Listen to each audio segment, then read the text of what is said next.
Tonight, a memorial bike ride in honor of a 15-year-old man who was killed when an 18-wheeler rolled over him in the Marigny. It happened at the busy intersection of St. Claude and Elysian Fields. Police say the driver of the truck hasn't been ticketed or charged. Let's go over to reporter Casey Ferran with the very latest on this story. And Casey, you spoke to the man who saw this accident? That's right, Camille. He's outraged after seeing this happen and says the man died a very bloody and avoidable death.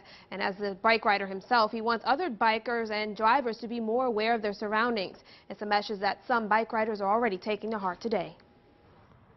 Upon approaching this intersection at St. Claude and Elysian Fields, these two bikers hopped on the sidewalk to avoid a large truck traveling close by.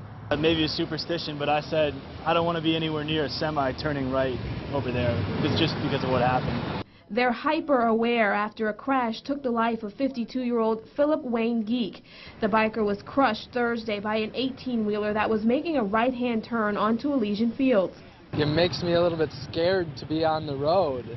Victor Pizarro was reluctant to return to the fatal accident scene after seeing the biker die what he calls a very gruesome death.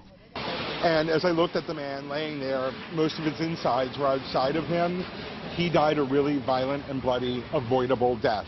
Pizarro says the cyclist was following all the rules of the road, riding in a designated bike lane, stopping for a red light, but from what he can tell, the truck driver never saw the cyclist. This thing was so huge that as the truck rolled over him, it was very obvious that he had died in that moment. He says despite the signage for turning and bike lanes and signs warning drivers to be aware of bikers, this intersection is still very hazardous.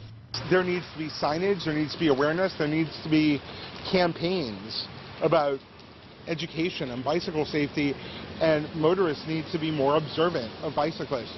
You're in a 2-ton vehicle. People on bikes are the ones that will die when you hit them.